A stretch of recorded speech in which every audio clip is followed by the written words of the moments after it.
Welcome to your Drive Time News Blast. 30 minutes, 45 for patrons. Jam-packed with news of the day from a perspective of truth, liberty, and justice. This is Monica Perez. And I'm Brad Binkley. Today's top story, apparently Vice President Mike Pence will not self-isolate. So there you go. What that a was racist. The top story in my news feed today. Why was he supposed to self-isolate again? A lot going on. Who tested positive? I think his aide, or was it his aide? An aide of his, I believe, tested positive. An aide of his and an aide of Ivanka's, her first aide. And last week we had Trump's driver. And now we have some other people in the administration. There was actually one administration member who tested positive, and then the next day tested negative again. General Joseph Lingyai received both a positive and negative COVID test result. So now he's got to take a third one because he doesn't know if he has it. I think the test is just a measure of like certain proteins in the blood. I think it's a PCR test. So they're saying, I was just reading an article about how people are being super fussy about this test, but it basically tells you what it needs to tell you, but it doesn't actually tell you like that the virus is growing in your blood. So maybe there's different kinds of tests, but I can understand that it could be very inaccurate. And even what it does test for isn't exactly like this disease contagion, microbial load or anything like that. It's like you're supposed to test until you get a positive test. There was a whole article about a family in New York that it was a big, your kind of New York Times Magazine kind of article where they all thought they had it. And the mother and one daughter tested positive for it. The dad tested negative for it. The other daughter tested negative for it, but positive for the antibodies. And then the husband is going to go back and keep testing till he gets a positive. That's what it feels like you're supposed to do, because if you get a negative test, it doesn't matter. They're like, you still probably have it, so come back tomorrow. But there's risk either way. If you have a positive test or antibody test or whatever, maybe that means you get to go back to work. But on the other hand, maybe it means that you're tainted. Some people are being prejudiced against those who have a positive test. Yeah, that's true. Others are seeing it as a virtue signal, as joining the club. Welcome to Club COVID. You survived. Speaking of... Fauci is quarantined. Did you know that? Oh, I did see that. He's just taking time off, I'm sure. They say that he's quarantined and he's doing some testimony, I believe, via Zoom. It's a little weird that all those people are always on the podium together. Like, are they immune or what? Do they not care? We'll find out. So Jimmy Kimmel came out with a half-hearted or left-handed apology because when you see the full clip of the Mike Pence carrying empty boxes, he's never carries empty boxes. He didn't mean it. As soon as he makes that joke about, hey, let's carry empty boxes for the camera, he walks away. And Kimmel says, oh, excuse me, they weren't empty boxes he used for the photo op. They were full boxes. Photo op's a photo op, or a publicity stunt. That's what he called it. Like as if everything these guys do doesn't have a publicity element to it. It's just silly. Yeah, and the video was edited, too. So Kimmel showed a doctored video, which would get removed if it were a right-wing video. Yeah, that's uncool. Yeah. And I don't know why he would do that. Like, if he knew that or, I just don't know. I don't know if they throw this stuff out there to just as fodder for the dialectic grist in the dialectical mill, or is it really that he was trying to take a shot at Pence and didn't care, or knew and didn't care? He probably didn't know. Whoever gave him the video probably did it, but he doesn't care. Jimmy Blackface Kimmel has no problem being a hypocrite. Right.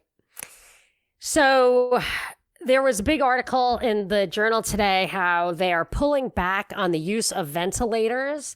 And in the article itself, it even had like all the contradictory stories. There's so many contradictory stories, of course. So what they're saying is at first people were coming in with this ultra low blood oxygen level, but they still seemed completely fine when the doctors would expect them to be unconscious. So I would like to see how they were testing that, how it's even physiologically possible, if they were using different testing, if they had different protocols than they used to have. But they said that these people had such low oxygen levels that even if under normal circumstances you wouldn't put a healthy person on a ventilator, they feared that these people were just on the verge of crashing to the point of no return. But I remembered that the reason that I had read that they weren't putting people on that they were putting people on ventilators who would not normally be on ventilators was that the normal course of events, which is just kind of oxygen or CPAP, could aerosolize the virus and endanger healthcare workers. Later in the article, it says, well, some places were doing it that way, but regardless, they're pulling back on the ventilators. Then they start getting into the death rates. In one healthcare system in New York, 88% of COVID patients on ventilators died, and 12% only 12% died who were not put on ventilators. Now, it could be that they put the sickest people on the ventilators. It would also be interesting to see if the study controlled for that at all. It mentions that possible problem with the study, but doesn't resolve the question in the Wall Street Journal. So typical art of ambiguity.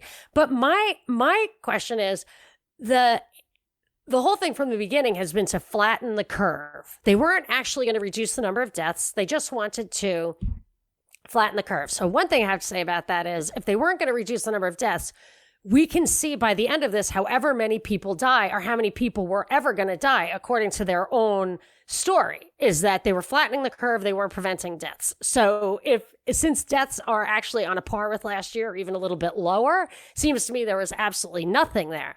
But in any case, they were flattening the curve because they didn't want to strain the healthcare system. Specifically, they didn't want to run out of ventilators because that's really the only thing that you can do for somebody who has a virus that you don't have a cure for. And my from the beginning, from when you first raised the issue about the ventilators, it seemed pretty clear that basically the more ventilators you use, the higher fatality rate you have. If the only real thing that separates the fatality rate of this disease from the fatality rate of a regular flu season is this spike that happens when you put people on ventilators, why is having a shortage of ventilators something you want to prevent?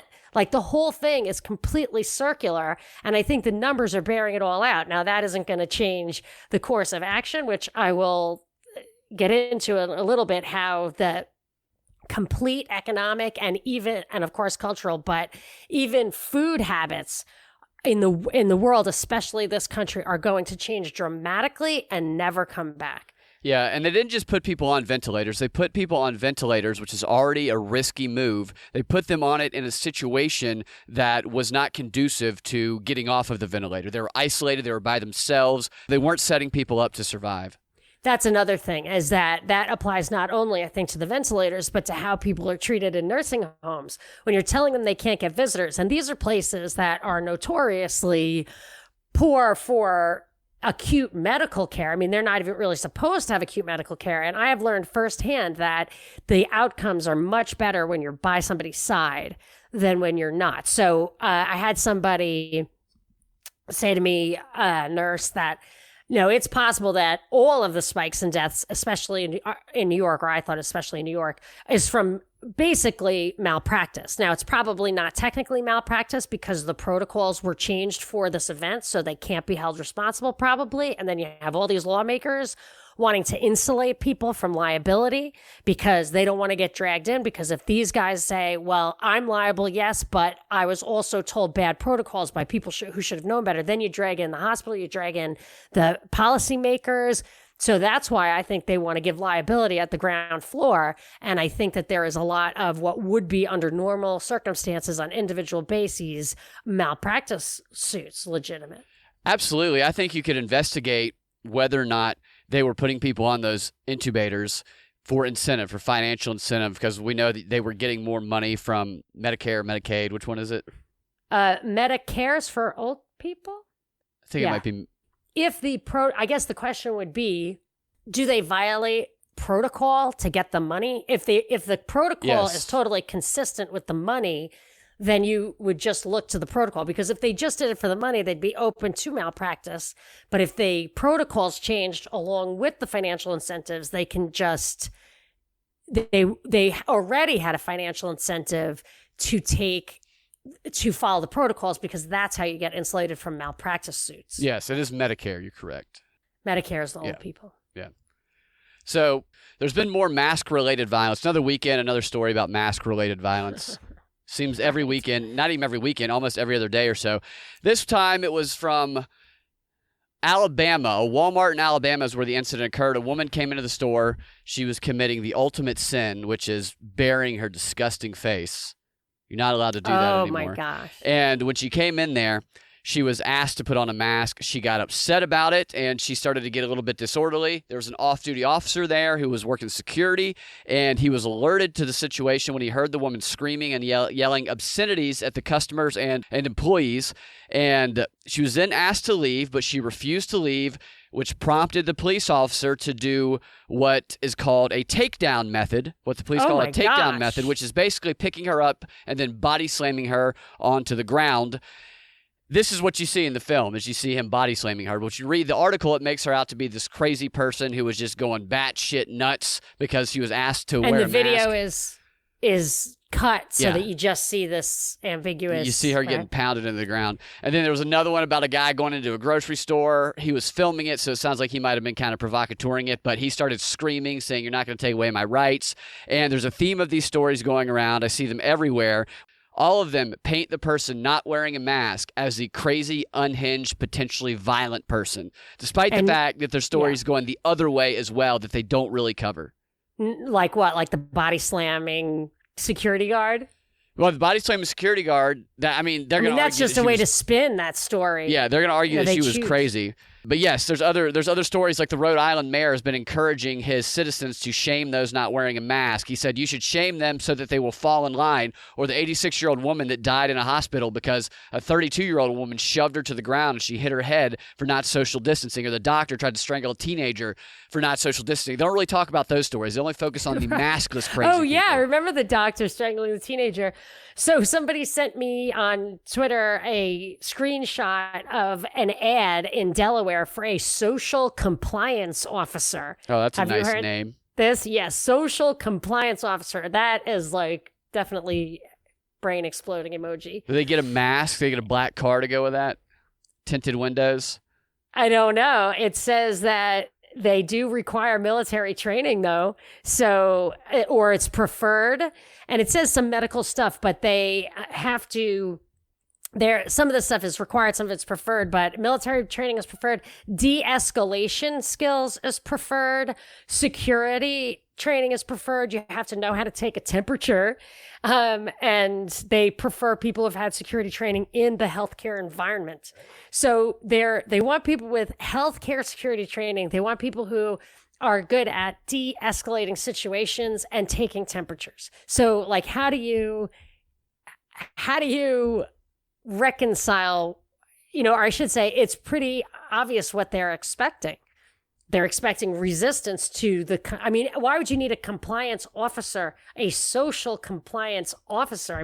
That just says it all. Yeah, that seems to be a bit more than what they're looking for in some of the ads that I saw, which all you needed was a high school degree to become a contact tracer. But we can talk a little bit more about this after we hear from our friends at Neighbors Feed and Seed. Today's show is brought to you by Neighbors Feed and Seed. While other states like Michigan have deemed seed suppliers to be non-essential businesses, that's not the case here in Georgia. And with a lot of us spending more time at home than usual right now, there's no better time to get all of your gardening needs taken care of. And if you're anything like me, then you don't know how to grow a thing in your yard, but you want to learn. Neighbors Feed and Seed has a knowledgeable staff that will give you fantastic advice on how to grow anything. They offer garden supplies, vegetable plants, bird feeds, chicken feeds, premium pet food, just about anything you can think of. And the best part about it is that they are locally owned by a fantastic group of people. So if you're in the Smyrna area, stop by Neighbors Feed and Seed and say hello, or check out their website at neighborsfeedandseed.com. And tell them the Propaganda Report sent you. So yeah, I actually tweeted out the application to be a contact tracer, and a few tweets said they were going to apply. I myself am applying for a permit to march on DC on 4th of July. I've been thinking about it, and I was thinking like maybe you just go and not apply for a permit and just see what happens. But I think I'm going to apply for the permit and see what they say. And I don't know how to handle it. I assume they're going to say we're not issuing permits at this time. And I don't really know how to think about that, if you're not allowed to be there, I'm not like going to risk death to be the only person standing on the mall. Like if a cop comes up and tries to drag me off, I'm probably going to just limp noodle and let him drag me off or You're whatever. supposed to turn your video camera on your phone and scream. Okay, but regardless, how much good is it going to be if it's totally not permitted and nobody wants to meet me there? You know, so I'm just like, if I could get a permit, then I think we're on. And I don't need, you know, I don't recognize their authority to curtail my First Amendment rights or require a permit for me to exercise them. I do not recognize their authority, but I just, from a practical point of view, would like to conjure up something successful here. I would agree. The Ahmaud Arbery case continues to unfold. I did a little bit of a deep dive. I did a video, I haven't done a video in years, but I was moved to do a video this time. I want to kind of revive my YouTube channel. I don't want to let Monica Perez Show die forever. So if you want to see it, it's at youtube.com/Monica Perez, because I cannot be found by searching. That will never happen. Unless maybe if you want to see more videos, subscribe, and maybe I will actually show up in the searches. Monica Perez Show and then you click channels, then you show up. Oh, really? Okay, because there's like 3 other Monica Perez's, and they always come up, and I never see myself. But and how about you? If you search Brad Binkley, does it just come up, or do you have a dedicated URL? It comes up, but my URL is youtube.com/Brad Binkley.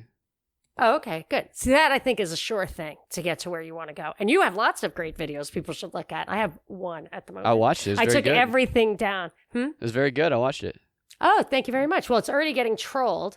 And because I didn't, so this is what I thought I would get trolled for, because I didn't like hyper focus on the race issue, because everybody's focusing on the race issue. That's what they want people to focus on.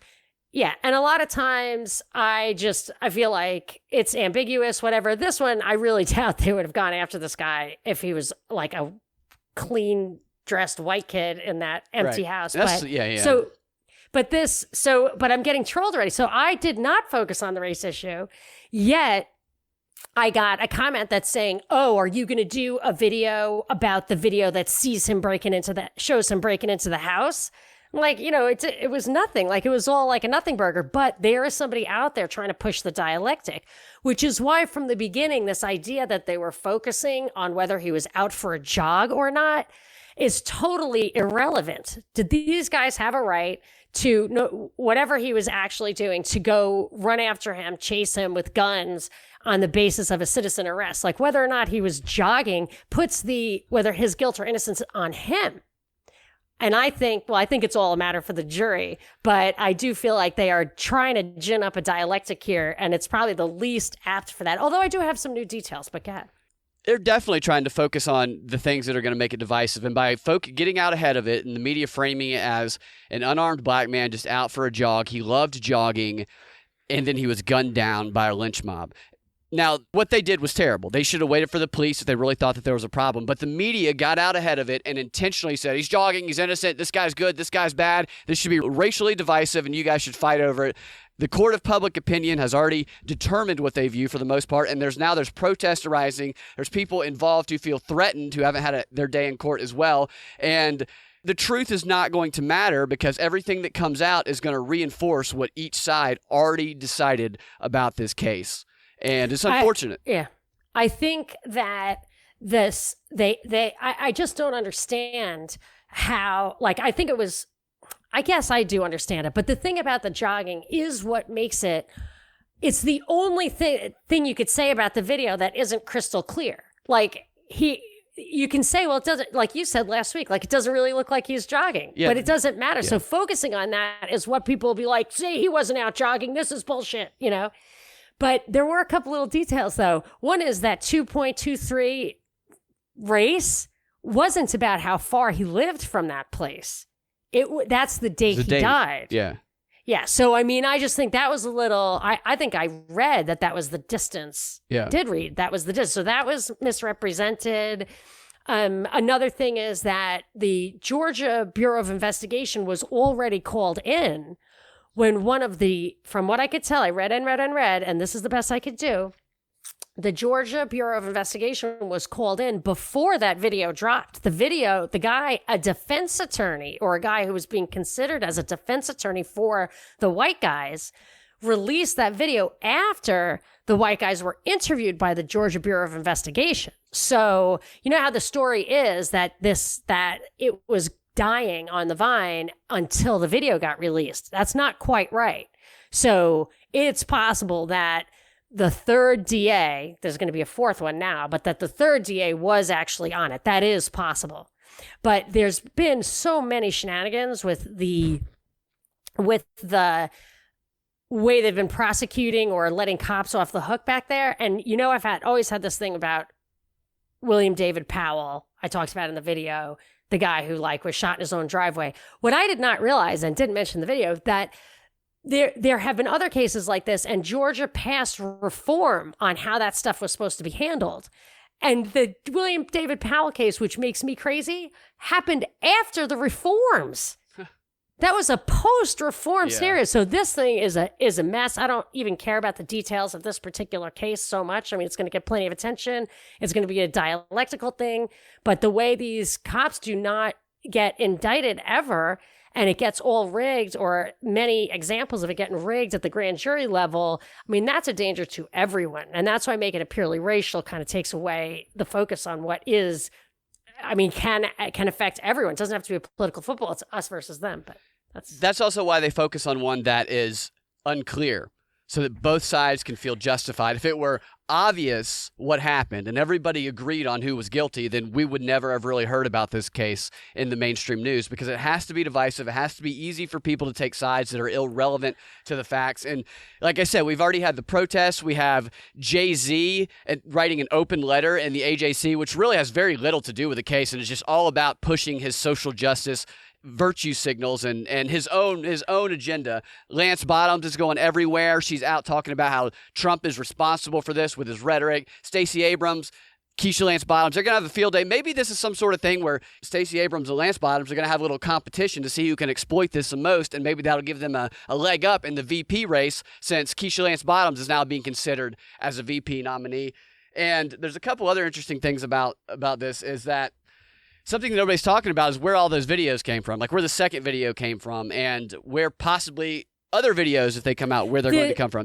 From across the street, the surveillance video. People's surveillance cameras. This reminds me of the Ring camera stuff they used in Chicago again, because Ring has made themselves the camera of the police authority, so that basically if you have a Ring cam, you get as many Ring cams installed as possible, and the people who install them generally give compliance for the police to use them. You can track or monitor anything. It wouldn't surprise me if we saw some more Ring cam type videos coming out that make this even more confusing. Interesting. Yeah, I wouldn't be surprised. I personally feel like the fact that people are taking these videos and judging it in the court of public opinion is the mistake. The real answer here is there are questions of facts and law that should be addressed by a jury. And the fact that this guy had been investigating Arbery's shoplifting or whatever, that they were putting resources into that, but they're brushing off the fact that he was killed by these guys who are chasing him with guns is, definitely smacks a dirty pool in there. The whole thing smacks of a stupid, complicated situation where it's very much possible that both sides were engaged in something they should not have been engaged in. People have a hard time writing that. It's always got to be good and evil, but both sides can be in the gray area. And I don't believe this kid was jogging. Thing. Do I? No, he didn't look like he was jogging. He was wearing khakis, and I don't. And he wasn't jogging into that building, but he was also in the neighborhood of the cop that arrested him. It couldn't have been the cop that arrested him. That guy wasn't. That guy, that's going to be the defense. Well, the dad working on the case. He was the investigator for the DA, because he had been a cop, but way before These families had a history. They knew who each other were. And if the McMichael says he did not recognize him. Now, I'm not saying that's true. I don't know that I believe that. Right. The second video, Agreed. Which they're still trying to fill in some of the details of, when he walks in, when the kid who died walks in, not kid, he was 25, 26. When he walks in, there's somebody across the street who notices him, and that person calls 911 and says that someone is on this property. They're trespassing on this property. There's also people kind of in the corner of the video, and in the corner of the video is where McMichael's house is. So it's possible that was McMichael. And if their lawyer is going to use these defenses, the citizen's arrest defense, then this could potentially satisfy you have to have immediate knowledge that a crime is being committed. And if they were in that vicinity and they saw what was going on and they were waiting for that to happen because maybe they had seen people going into houses before, because they say they had a string of break-ins. Now, they didn't necessarily call and report these break-ins to the police because they said there was only one reported break-in, and those people got in a car and drove, and it was a truck. So it's very well possible that they were standing near the house, potentially waiting for this to happen. I think it's also, for that citizen's arrest thing, it's possible that it's narrow enough that it has to be, your retaliation, your action has to be commensurate with the crime. It's got to be a felony. So they got to be witness a felony, which the video does not show a felony. Either way, they should have waited for the police to come, but their lawyer is also going to argue the stand your ground self-defense. They're going to argue that law. And what's going to happen here is, I mean, I don't know what's going to happen, but they could make this the most racially divisive, explosive thing since Ferguson, if they wanted to do that. They want to. Yeah. They might, if they're trying to seek like premeditated or first-degree murder charge. I don't know what the exact standards are for murder in Georgia, but if the standard is too high, if they go for something premeditated, then they're going to get off because it wasn't that. I mean, what they did was wrong, but it was not a premeditated thing. It was we were trying to stop somebody, and there is evidence to suggest that they believed what they were doing was right. I'm not saying what they did was right. What they did was stupid. But based on the facts, it does look like these guys made a very poor decision, and it could be argued that they did not commit first-degree murder. So if they go for something too strong, then I agree that the prosecutors and the investigative bureaus can, and of course the media, whatever, can, but really the people in authority can direct this to the outcome that they want. You're exactly right. And that's why when the first DA had said in a previous case, I don't control the outcome, I just control the process. It's like, if you control the process, a lot of times you do control the outcome. That's why the process is a constitutional right. They named the prosecutor, I don't know her name, but I see a photo of her. It's a the African-American one, female. So from Cobb, I think. Set up, This is set up to be a racially divisive, explosive issue in the heart of the culture war in Georgia. Yeah, agreed. So something that is, we're running out of time, so I don't know what to do. I always put all the economy stuff and everything in the Patron 15, but it has broader interest. Maybe I'll just throw one thing out there. Yeah, go for it. I'll tell you this one thing, and I'll tell you the complicated stuff in the Patron 15. So there's a 30-year treasury. That's treasury bond. That's trading at 1.43%. That's an extremely low interest rate for 30 years of debt. So I've been wondering, like, when they lowered the reserve requirement to 0, when they've generated all this fiscal stimulus, not so much, but the monetary stimulus really cheapening the dollar, really, really cheapening it. It could be hyperinflationary. That's why you don't want to do stuff like that. But I had suspected that maybe the debt collapse that was kind of foreshadowed as being up to $10 trillion and stuff I was reading from last year, maybe that debt collapse is so extreme, is so deflationary that even putting $10 trillion back into the market would simply reflate that. And I'm just saying, as a data point to kind of try to understand where that's going, I would say a 1.43% 30-year makes me think that the market is not anticipating not only not hyperinflation, but no inflation at all and potentially negative short-term rates. So I just think that's an interesting economic fact. But I have a bigger picture kind of Cold War idea that I'll tell you in the Patron 15. All right. And I will tell you about how the Queen of England is handling the coronavirus and a new movie coming out that might be of interest related to the prince. You guys can find your Drive Time News Blast every weekday afternoon at thepropreport.com or your favorite podcasting platform with the Propaganda Report podcast feed. If you want access to that extra content that we post every time that we post a DNB, you can go to patreon.com/propaganda report, and for $5 a month, 15 cents a day, less than 15 cents a day, you can get access to that content and other great stuff we do. And we also accept donations above and beyond that to help us continue to produce the show. We will talk to you guys tomorrow.